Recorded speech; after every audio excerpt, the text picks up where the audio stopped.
यहाँ के एसपी भी हैं। भैया मेरी बात को याद रखना, एसपी महोदय,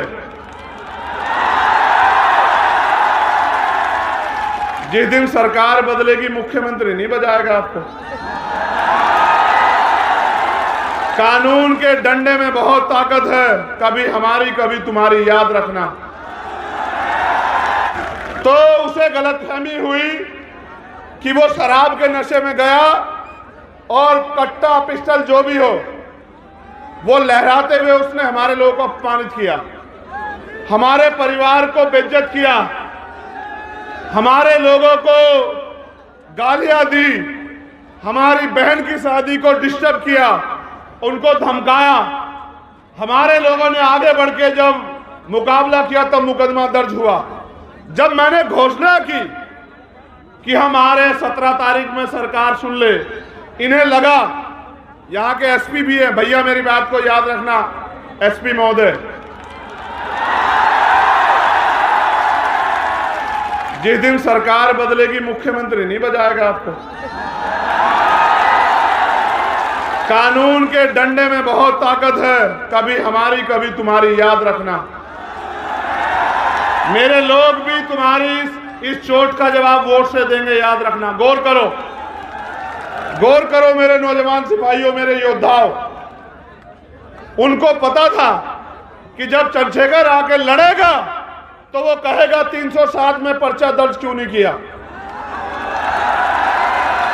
मैं वकील हूं, वो पूछेगा कि दफा 25 का मुकदमा क्यों नहीं लगाया, वो अवैध असला लेके घूम रहा था। बाबा जी ने हमारे परिवार को बुलाया, डरा, परिवार भी डर गया क्योंकि बहुत ताकतवर व्यक्ति है। मुख्यमंत्री उनके यहाँ बैठे रहते हैं, आईजी डीआईजी एसपी उनके यहाँ बैठे रहते हैं, उनको लगा इनके सामने कौन लड़ेगा। लेकिन जैसे ही ये नीले पटके वाले, पीले पटके वाले उनके पास पहुंचे, फिर उसने कहा कि नहीं, टॉर्च नहीं, कट्टा था। फिर उसने कहा कि नहीं, उस पाखंडी को जेल में होना चाहिए। इन्होंने जानबूझ के, इससे पहले मैं आ जाऊं और मैं 307 और दफा 25 ऐड कराऊं और फिर उसको बेल नहीं मिलेगी, इन्होंने संविधान से डर के उसको गिरफ्तार कराया और फिर उसको न्यायपालिका में हस्तक्षेप करके उसको बेल दिलवा दी। और लोग कहते हैं कि एससी एसटी का मुकदमा, कहां था एससी एसटी का मुकदमा, उसको तो बेल मिल गई। एक आदमी पूरे समुदाय का अपमान करे, ये चाचा खड़े हैं उनके, एक आदमी पूरे समुदाय को गाली दे, मेरे हाथ बांध रखे संविधान ने, याद रखना।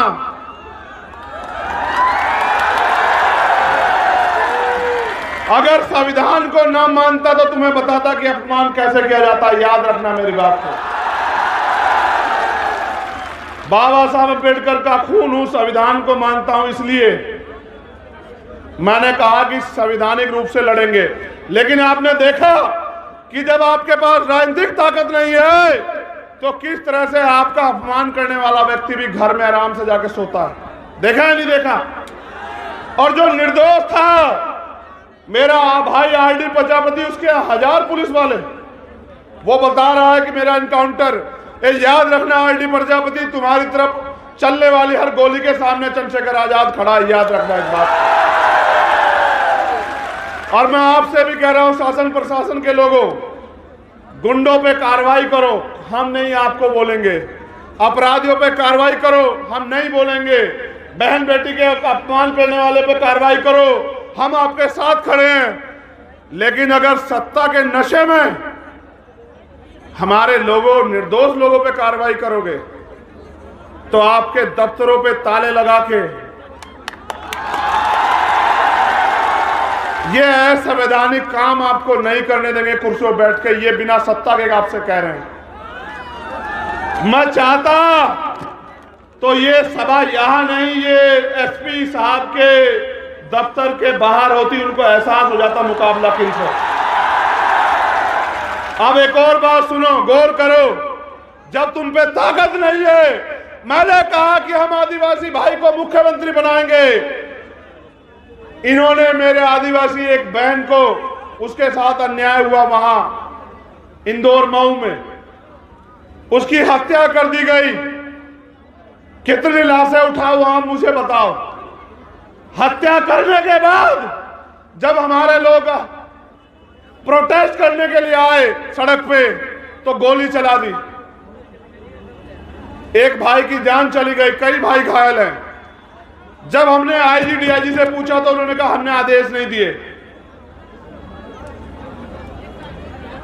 यहां प्रोटेस्ट तो सारी जाति धर्म के लोग करते हैं, गोलियां हमारे सीने पे क्यों?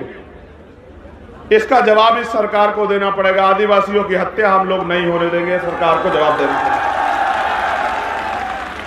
आपने देखा कि सत्ता के संरक्षण में किस तरह गुंडे खुलेआम घूमते हैं और किस तरह हमारे निर्दोष लोगों पे गोलियां चलाई जाती हैं। मैं आपसे पूछना चाहता हूं, क्या आप मध्य प्रदेश में गुलाम हैं? अगर आप गुलाम नहीं हो तो जो गुलामी की बेड़ियां आपके पैरों में पर डालने का काम किया जा रहा है उनको काटने के लिए तैयार हो जाओ मेरे नौजवान साथियों। क्या आप नहीं चाहते कि यहां हम लोग स्वाभिमान सम्मान से जिए मध्य प्रदेश में? क्या आप लोग नहीं चाहते कि किसी बहन का अपमान ना हो? बताओ, चाहते नहीं चाहते हो? क्या आप नहीं चाहते आपको रोजगार मिले? क्या आप नहीं चाहते महंगाई खत्म हो? क्या आप नहीं चाहते कि आपको पक्के मकान मिले? क्या आप नहीं चाहते कि आपको जमीन मिले? कौन दे सकता है ये? तो आपको बताओ। वोट उनको दोगे, मैं कहां से दे दूंगा कुछ? देखो, जब एक गरीब का बेटा अपने लोगों की लड़ाई लड़ने के लिए खड़ा होता है तो बहुत लोगों को तकलीफ होती है। ये आपके बीच का प्राइमरी स्कूल के हेडमास्टर का बेटा आपकी ताकत से, आपने दी ताकत दी, आपने सम्मान दिया कि आज इनकी आंखों में चुभने लगा है। मैंने कभी आपको निराश नहीं किया। आप जानते हो नहीं जानते इस बात को। मैं पहले कभी आपके बीच ये भी कहने नहीं आया कि मुझे वोट दो, लेकिन आज मैं आपसे कहना चाहता हूं कि मैं इस लड़ाई को जीतना चाहता हूं। मेरे लोगों, आप बताओ, क्या आपको आपके खून पे भरोसा नहीं है? क्या आप नहीं चाहते कि अब आपको स्वाभिमान सम्मान का जीवन मिलना चाहिए? आप नहीं चाहते एससी एसटी ओबीसी के कर्मचारियों को प्रमोशन में रिजर्वेशन मिलना चाहिए? आप नहीं चाहते कि बैकलॉग भर के आपको नौकरी मिलनी चाहिए? क्या आप नहीं चाहते सरकारी ठेकों में आपको लाइसेंस, सरकारी ठेकों में आपको आरक्षण मिलकर आपको अवसर मिलने चाहिए? इसका एकमात्र रास्ता है जो मान्यवर काशीराम साहब ने दिखाया कि आपको बहुजन समाज में भाईचारा पैदा करके, जैसे मैंने इनसे कहा, आपको एक तो अपना दिल बड़ा करना पड़ेगा। जाति हमारे महापुरुषों ने तो नहीं बनाई, जाति हमें बांटने के लिए बनाई गई। हम इस बात को जानते हैं, मानते हैं। तो हमें दलित, पिछड़े जो 6743 जातियों में बटे हुए हैं, आदिवासी और धार्मिक अल्पसंख्यक, उनके हाथ पकड़ने पड़ेंगे। और ये हमारी एकता को रोकने के लिए हमें लड़ाने का काम करेंगे, घटनाएं कराएंगे। ये मेरी ताकत को कम करने के लिए, आपके भविष्य को कमजोर करने के लिए लड़ाने का काम करोगे। मैं आपसे पूछना चाहता हूं, मेरे कौम के लोगों, आपस में लड़ोगे तो नहीं? दोनों हाथ उठा के बताओ, एक से नहीं मानूंगा इस बार। लड़ोगे तो नहीं आपस में? चलो एक बार और बैठो। अगर इन ओबीसी वर्ग के मेरे भाइयों पे आंच आएगी तो इनका साथ दोगे? अगर मुस्लिम भाइयों पे आंच आएगी उनका साथ दोगे? अगर जैन, सिख, बौद्ध, ईसाई पे आंच आएगी, पारसी पे, उसका साथ दोगे? अगर देश की किसी भी महिला पे, किसी भी जाति धर्म की हो, अन्याय होगा, उसकी लड़ाई लड़ोगे?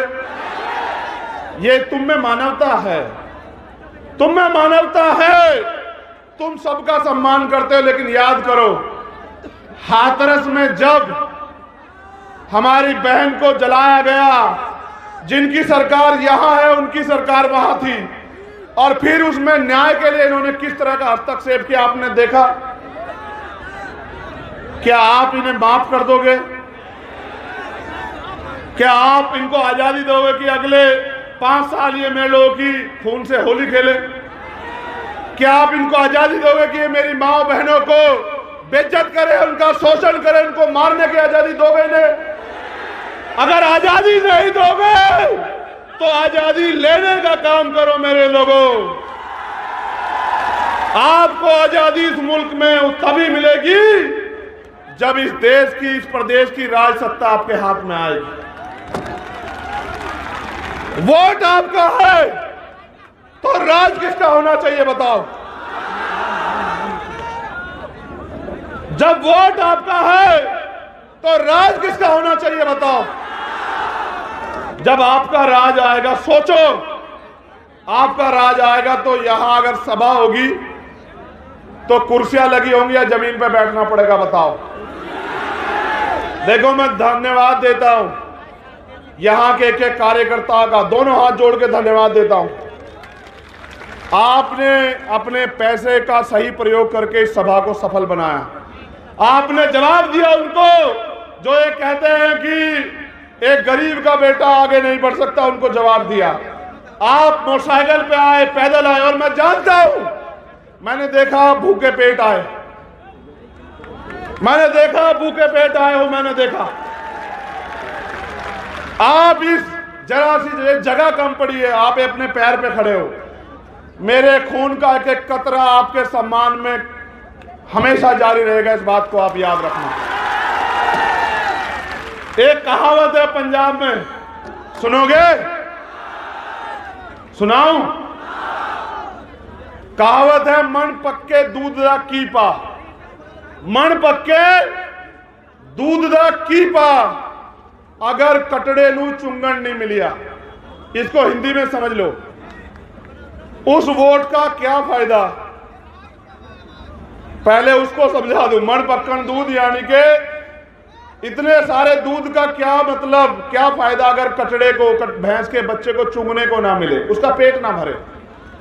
इस आपकी वोट का क्या फायदा होगा अगर आपकी सरकार, आपकी सत्ता ना आए? आप बताओ।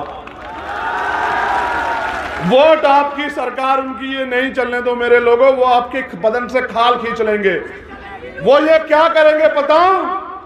वो कल आएंगे आपके मकानों पे कागज लेके कि खाली करो, खाली करो, ये जमीन सरकार की है, बुलडोजर चलेगा। उनका बुलडोजर को भी जवाब देंगे। लेकिन आप पे मौका आ गया, आप यहां आए हो तो यहां से प्रण लेके जाना मेरे साथियों कि इस बार किसी भी कीमत पे हम अपने भाईचारे को टूटने नहीं देंगे और अपने भाई को यहां से छतरपुर की धरती से ताकत देके भेजोगे। ये वादा करना पड़ेगा आपको। क्या तो मुझे कहो कि कोई और परीक्षा बाकी है चंद्रशेखर आजाद, वो परीक्षा दो। क्या तो मुझसे परीक्षा लो या फिर मेरा साथ दो। मेरा साथ दोगे तो आजादी मिलेगी, अवसर मिलेंगे, स्वाभिमान सम्मान का जीवन मिलेगा, मालिक बनोगे। और मेरा साथ नहीं दोगे तो रोज अखबार पढ़ोगे तो यही मिलेगा, रोज खून के आंसू रोगे। निकलो गांव में, मीटिंग करो, जाओ, मेरी बहनों को, माओ को बताओ कि अब उनके बच्चे, उनका खून मैदान में है, अब उनके सम्मान के साथ समझौता नहीं होने देंगे। आपको आज नहीं तो कल फैसला लेना है कि आप यहां गुलामों की तरह जियोगे या मालिक की तरह जियोगे। ये फैसला आपको लेना है। मैं धन्यवाद देता हूं हमारे एक एक कार्यकर्ता, नेता, साथी और समाज सेवी को, अपनी बहनों को स्पेशली। देखो, बहनों को एक बार नहीं कहना पड़ा ना कि बैठ जाओ। ये है मातृशक्ति का बल, उसका धैर्य, उसका समर्पण। इन मातृशक्ति को आपको जाके समझाना पड़ेगा कि अंधविश्वास, पाखंडवाद से बाहर निकल के बाबा साहब अंबेडकर की मूवमेंट की तरफ चलो, फूले साहू की मूवमेंट की तरफ चलो।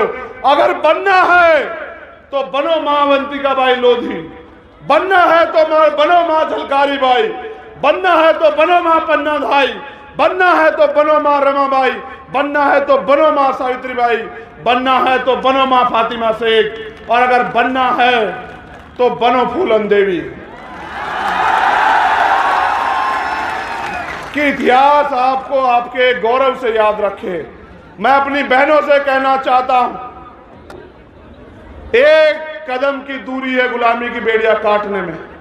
इस बार पैसे वालों के चक्कर में मत पड़ना, अपने खून का साथ देना, मुझे इस लड़ाई को लड़ने की ताकत देना। मैं पूरी जिम्मेदारी से कह रहा हूं इस मंच पे, आपकी तरफ हर उठने वाली हर आंख को चंद्रशेखर आजाद के गर्दन काट के जाना पड़ेगा, उससे पहले मुकाबला नहीं होगा। यहां जो स्थापित दल हैं उनके नेता आपसे आके क्या कहेंगे, वो आपके रिश्तेदार भी होंगे, क्या कहेंगे? चंद्रशेखर आजाद को छोड़ो। अगर आपको लगे कि चंद्रशेखर आजाद आपका अपना नहीं तो छोड़ देना, मैं बिल्कुल कह रहा हूं। और अगर आपको लगे कि ये आपका है और इसको आपको ताकत देनी है, आपको मनुवादियों के हाथों नहीं छोड़ना कि वो उसका कत्ल कर दे, तो फिर मुझे इस लड़ाई को लड़ने का अवसर देना मेरे लोगों। मैंने उस दिन भी कहा था भोपाल से, आपकी सारी मांगे जो मांग पत्र आप देते हो, मैं उसको घोषणा पत्र बना दूंगा, याद रखना मेरी बात को। आपके चेहरे की उदासी, आपकी परेशानियों को मैं सींच लूंगा। मैं धन्यवाद देता हूं हमारी लीडरशिप को यहां की, वो बहुत मेहनत करते हैं। मैं उनकी एकता का धन्यवाद देता हूं। ये चाहे सागर वाले हों या